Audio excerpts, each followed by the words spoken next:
Assalamualaikum warahmatullahi wabarakatuh. Perkenalkan, saya Indah Banuwati dengan NIM 2330311084. Pertama-tama yang paling utama, marilah kita panjatkan puja dan puji syukur kehadirat Allah Subhanahu wa taala yang telah memberikan kita nikmat kesehatan sehingga kita bisa bertemu di pertemuan kali ini.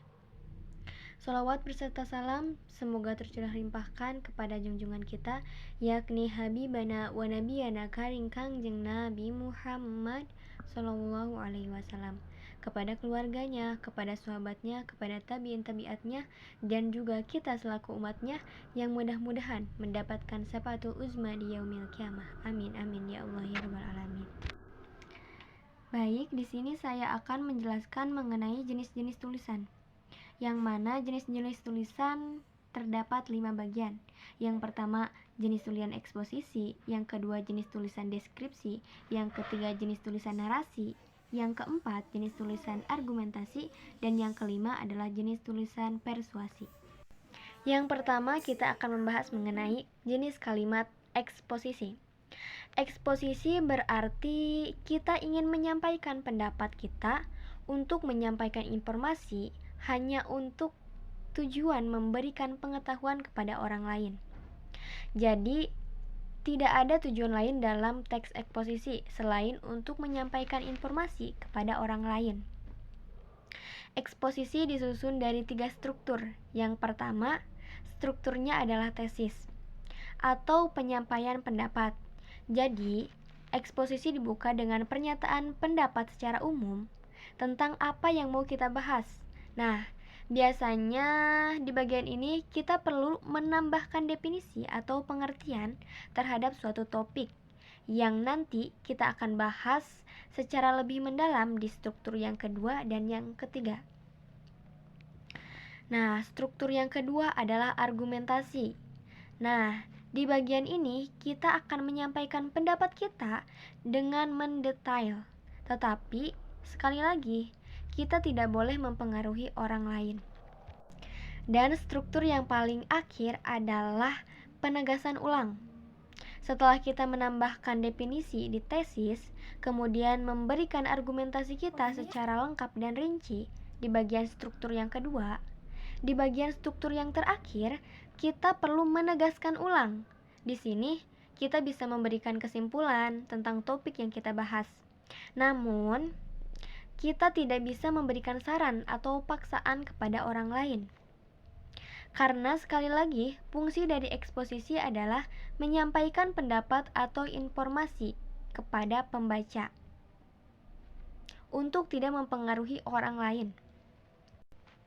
Nah, untuk jenis tulisan yang ketiga yaitu jenis tulisan deskripsi. Deskripsi ini adalah mencoba untuk menggambarkan sesuatu melalui media tulisan. Sesuatu yang dimaksud di sini bisa berupa bentuk ataupun warna, bisa berupa juga sifat atau bagian-bagian fisik lain yang dimiliki suatu objek. Nah, jika pelukis menggambarkan melalui media kanvas dan cat, tapi jika orang yang berbahasa menggunakan media kata-kata. Sekali lagi, deskripsi adalah tulisan yang ingin mencoba menggambarkan suatu objek lewat media bahasa ataupun kata-kata. Selanjutnya adalah jenis tulisan yang ketiga, yaitu narasi. Narasi ini bisa diartikan sebagai cerita. Jadi, ketika orang membuat tulisan dengan jenis narasi, sebenarnya orang itu sedang menceritakan sesuatu secara kronologis. Kronologis artinya diceritakan secara runtut dari kejadian awal hingga kejadian akhir. Nah, jenis tulisan narasi biasanya dibangun oleh 5 bagian. Nah, bagian yang pertama adalah orientasi.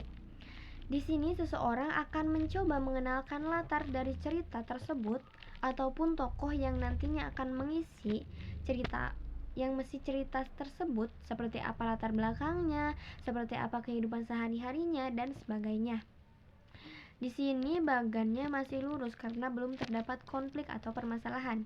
Nah, masuk ke bagian yang kedua yaitu komplikasi. Di sini sudah mulai bermunculan masalah. Seperti yang terlihat, bagannya semakin kesini semakin tinggi. Begitu juga permasalahan yang timbulkan. Semakin kesini, permasalahan semakin membesar dan berkembang. Hingga akan masuk kepada bagian yang ketiga yaitu krisis.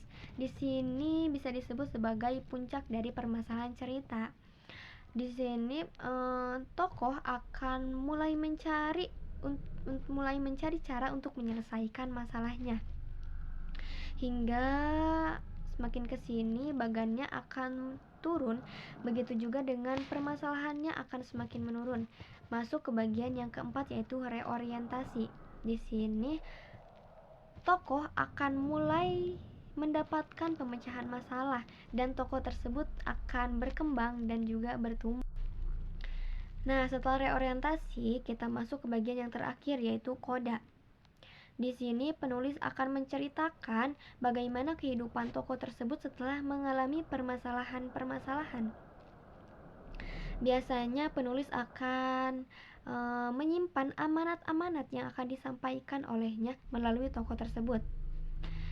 Seperti yang terlihat bagannya yaitu lurus. Sudah lurus kembali. Nah, masuk bagian jenis tulisan yang keempat, yaitu argumentasi. Argumentasi sendiri digunakan untuk menuliskan bagaimana opini atau pandangan serta pendapat dari seorang penulis. Nah, berbeda dengan eksposisi, di bagian argumentasi kita memungkinkan untuk mempengaruhi pembaca.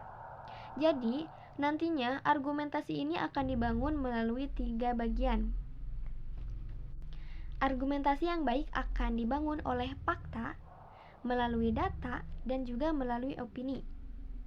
Nah, fakta, data, dan opini ini akan memperkuat argumentasi si penulis. Bagian jenis tulisan yang terakhir adalah persuasi. Persuasi ini memiliki arti mempengaruhi. Ketika seseorang menulis tulisan dengan persuasi, maka orang tersebut mencoba mempengaruhi orang lain agar bisa menuruti apa yang dikehendaknya.